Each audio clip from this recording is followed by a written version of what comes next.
Hi, I'm Janey Grace, and I'm here at a fabulous conference organised by Philip Ridley, who is here, from the Weston A. Price Foundation. So, Philip, you're the London chapter leader, if I've got that right, of the Weston A. Price Foundation. There's going to be lots of people who are thinking, what is that? So, can you tell us? Well, the Weston A. Price Foundation is quite new here. It started in about 1999 in America, and it's a charity to promote traditional nutrient-dense diets. And one of the reasons why that's so interesting is because a lot of traditions in food are the opposite to what we're now told to eat. So a lot of the things that you hear in the mainstream about diet, we tend to challenge a lot of those things. Yeah, I mean, I've found so far, just being at the conference for a couple of hours, you really are turning on its head some of the things that we take for granted here. So just tell us a couple of the speakers you've got and the kinds of subjects they're speaking on this weekend at the conference. Sure, we have Sally Fallon-Morell is the president of the foundation, and she's been doing a talk on traditional diets. And incidentally, people can view for free a video of her speaking at our first conference on our website, which is westonaprice.org/London. We have Ton Bars talking about unpasteurised milk, Paul Connett talking about the dangers of fluoride that we put in toothpaste and in the water. We have people talking about various things on nutrient-dense diets, about, I mean, one of the things which is quite controversial, for example, is we have a few talks about the benefits of cholesterol, which most people hearing this would be very surprised to hear me calling it a nutrient. But we do explain that you know, a lot of these things which we've been told are bad are actually beneficial. And one of the major reasons why this mistake happens is some of the sort of, we like to look at science as being unbiased, but in some of the attempts to be a pure scientist, some of the holistic message is lost. I mean, for example, usually when you test cholesterol in a laboratory, they isolate it from its protein casing, which protects it. So, you know, you've got it, for example, scientists injecting oxidized cholesterol into animals, where in nature it's not like that. And there's lots of examples of that kind of thing which, you know, skews some of the results that you get. Yeah, I mean, I often say, you know, if you want to really look at something, look at the money chain, follow the money chain.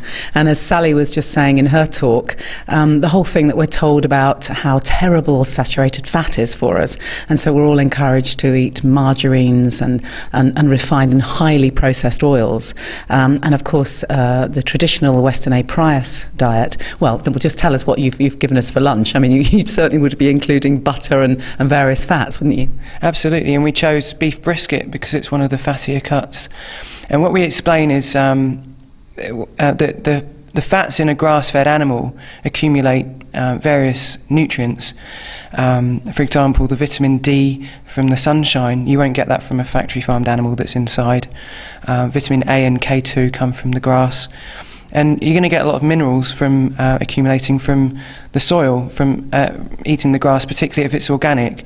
And these kind of things aren't looked at. And for example, I did speak to scientists, I think from City University, who does some work for the British Heart Foundation. And they came up with the conclusion that you see a lot in the newspaper, that red meat is toxic. But then when you actually look at their data set, they're not differentiating between processed meat and unprocessed meat. And in fact, their data set is from factory farmed animals. And I spoke to this scientist and I said, you know, are you testing the difference between what they're fed? And the claim is that the data set isn't reliable. Well, that's one of the problems with modern science, because if you're talking about grass-fed organic animals, it's from a small family farm, so your data set will not be as reliable in statistical terms. And that's some of the sort of things. And you know, clearly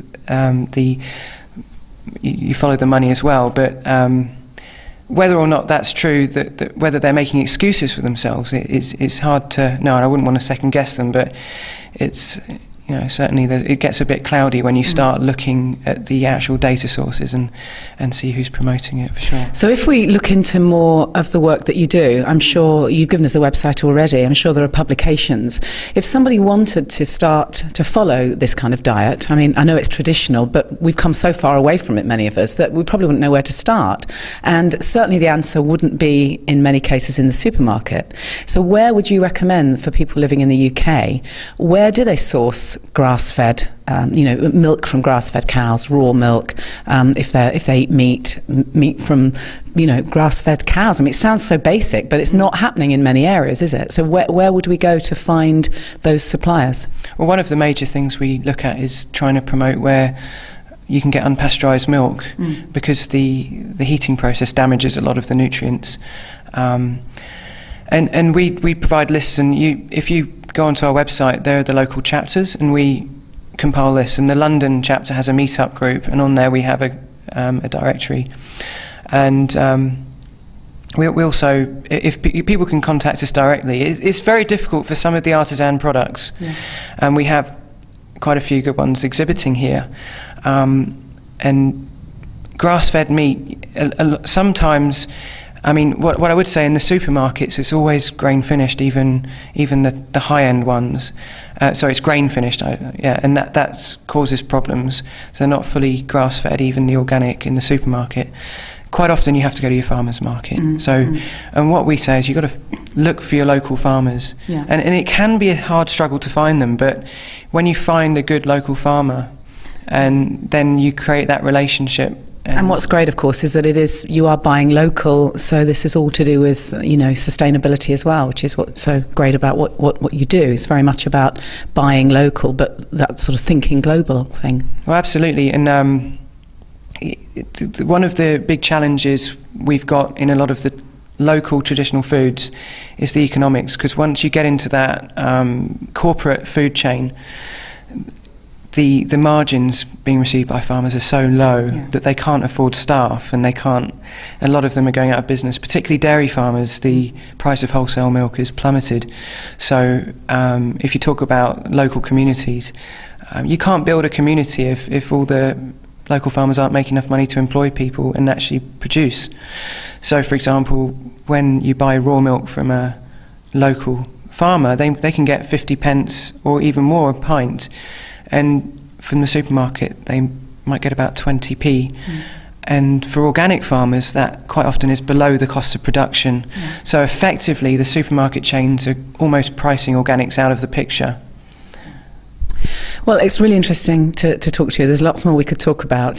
For now, can you just give us your website again for anybody interested, and maybe they can become members? Is that how it works? Absolutely. And you ask, where do you find the information? Sally Fallon Morell, she wrote a great book called Nourishing Traditions, cookbook, which covers the dietary guidelines. And the website, westonaprice.org. And if you do /London, you'll see what we're doing here. Great. Thank you very much. Thank you.